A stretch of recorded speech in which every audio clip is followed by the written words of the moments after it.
everyone! Hey, it's me, Mevi.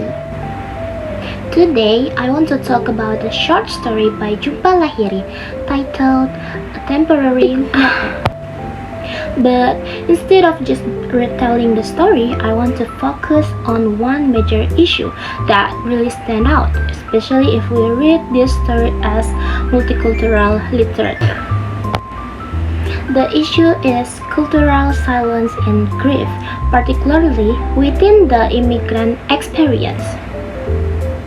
So first, let's set the context.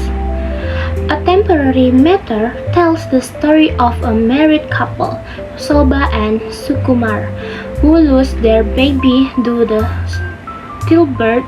After this tragedy, their marriage slowly falls apart.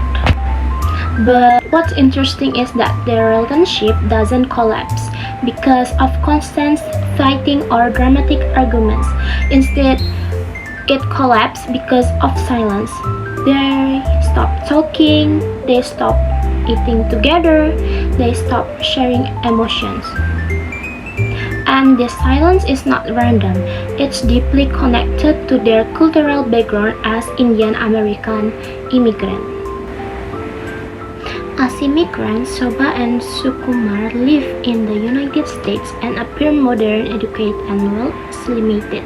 But emotionally, they still carry cultural values from their South Asian background, where grief is often handled quietly, privately, and internally. In many Asian cultures, expressing grief openly is not always encouraged. Emotional endurance is felt more than emotional expression, and Lahiri shows us how this cultural value becomes dangerous when grief is never shared.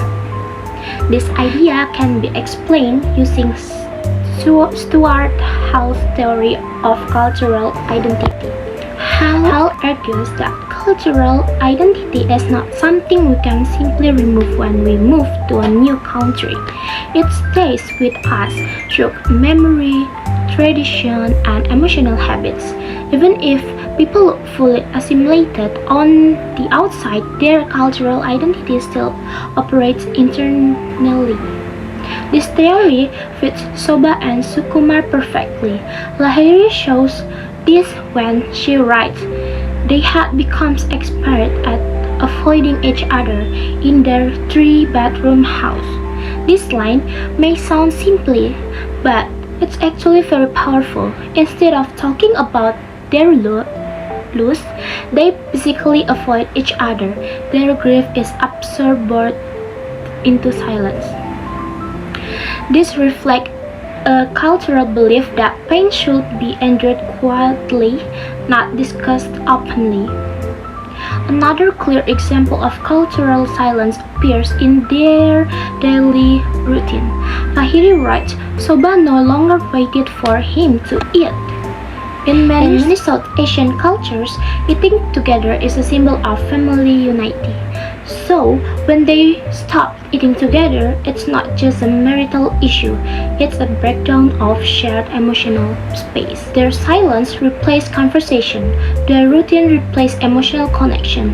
To understand this further, we can use Arthur Kleinman's theory of cultural suffering. Kleinman explains that suffering is not only psychological, but also cultural. Different cultures decide what kind of pain can be spoken and what kind must remain silent.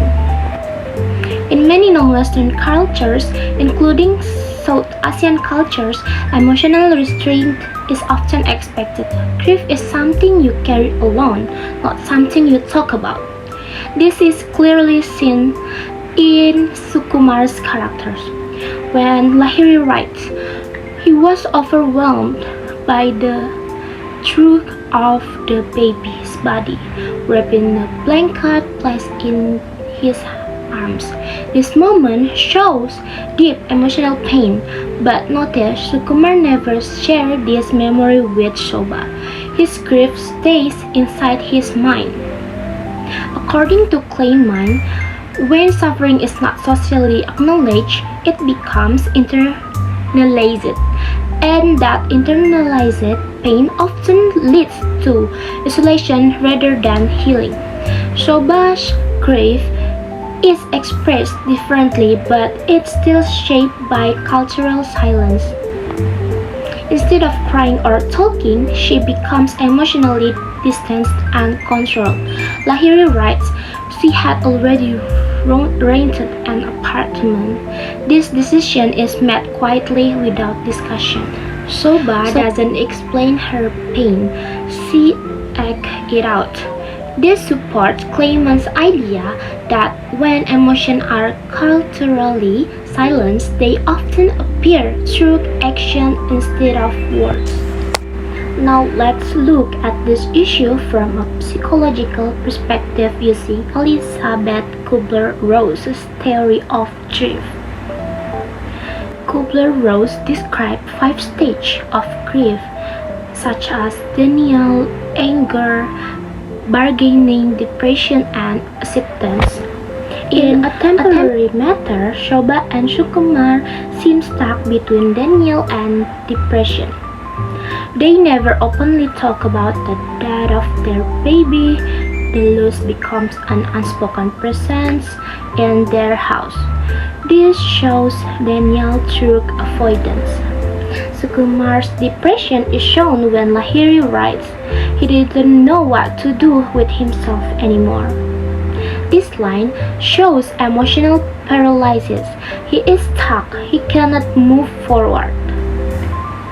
Kubler-Ross argues that without emotional expression, people cannot reach acceptance, and cultural silence blocks that process. Interestingly, the power outage in the story temporarily breaks this cultural silence. Lahiri writes, something happened when the house was dark. They were able to talk to each other again. Darkness creates a space where cultural and emotional pressure disappears. Without light, they don't have to perform emotional strength. They can finally speak to sight. This suggests that silence is not natural, it is socially and culturally constructed. However, the blackout is temporary and so is their openness. The most powerful moment comes at the end when Sukumar finally reveals the gender of their baby. It was a boy.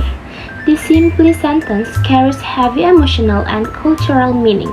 By sharing this truth, Sukumar breaks the deepest silence between them.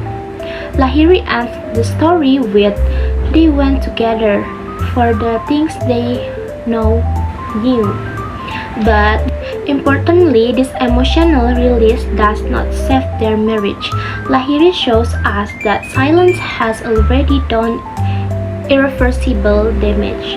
So, to conclude, a temporary matter presents cultural silence in grief as its most dominant multicultural issue.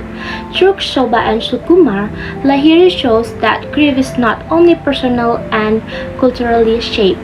Using Stuart Hall's cultural identity, Arthur Clayman's cultural suffering, and Elizabeth Kubler-Ross's grief theory, we can see that silence is not neutral, it is learned, inherited, and powerful. Thank you.